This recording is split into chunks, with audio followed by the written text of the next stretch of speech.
Since Charlie Kirk's murder, the question of free speech has gotten very, very crazy on the internet. It's very interesting to me the way that right-wing people have responded to this. Right-wing people that, when they're being doxxed and Me Too'd and all of this, the freedom of speech argument is the one that they made. Now, after the killing of Charlie Kirk, there are many people on the right who are actively doxing left-wing people who are celebrating the murder, sending videos to employers, and all of that sort of thing. So the question is it freedom of speech for them to celebrate the death? And then, the Destiny conversation comes in too. Is what Destiny said, that conservatives should fear death, is that protected under freedom of speech, or is it an incitement to violence?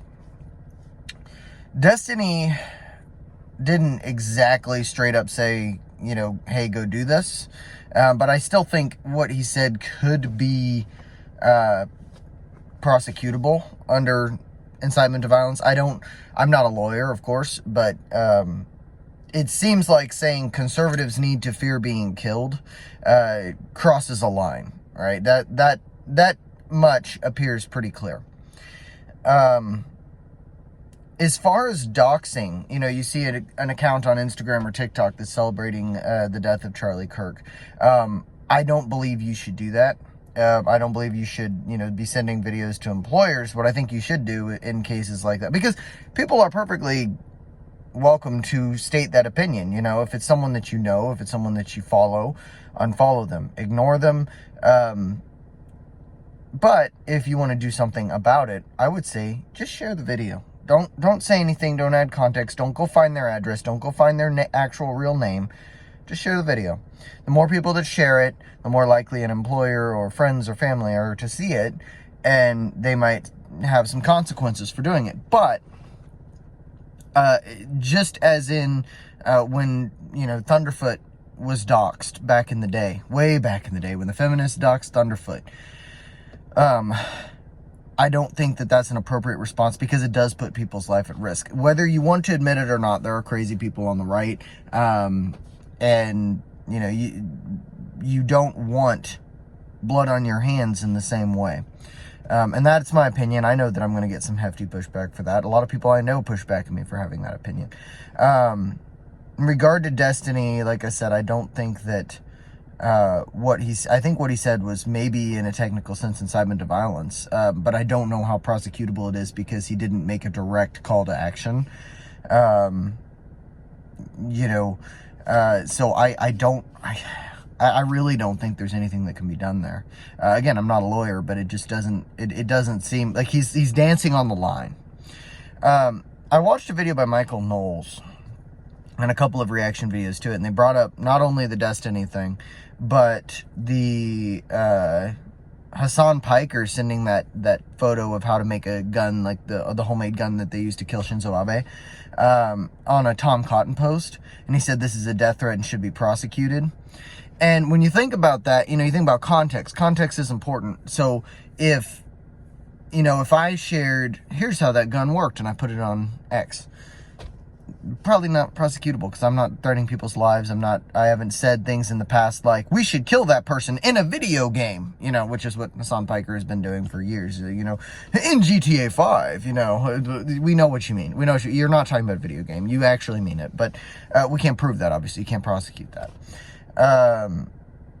But when he posts that, then Michael Knowles' opinion is that's prosecutable. That's a death threat. When it's posted by someone who's advocated physical or political violence on a politician's post, it's a death threat. And I agree with that in theory. The problem becomes, at a certain point, all of these contextual death threats, someone has to determine where that line is between saying something vague like, we ought to overthrow the government at some point,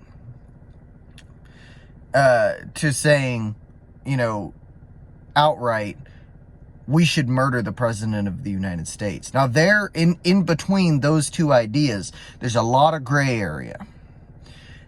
And somebody has to determine where that line is crossed in the gray area. And the problem with that is, I can't think of one person that I want to give that right to.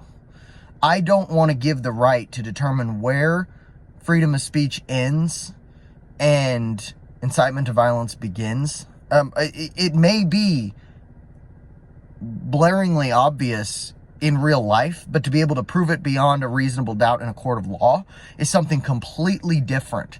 And I don't think that the people that are asking for this on the right are aware of what they're asking for. I don't think that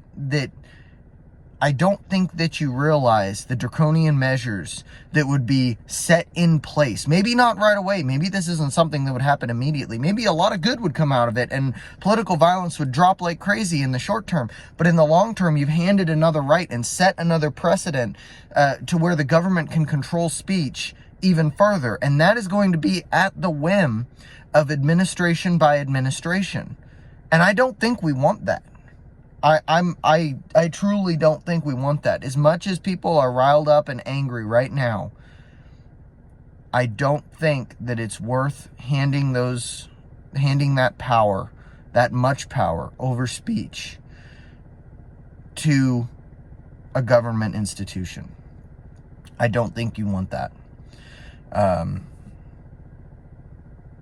Yeah, I mean, Destiny's a pile of shit for what he said. Let's agree on that. I think everybody agrees on that except Destiny and except crazy, insane people. The problem is those insane people do things like what the guy did that murdered Charlie Kirk. So, I mean, it is a tough question. I understand both sides of the argument, but personally, I would not give that power to anyone, and I don't believe that you can prosecute that without setting a precedent that we don't want to set. So that's my take on it. Feel free to agree, disagree, or leave your take in the comments, and I'll see you guys next time.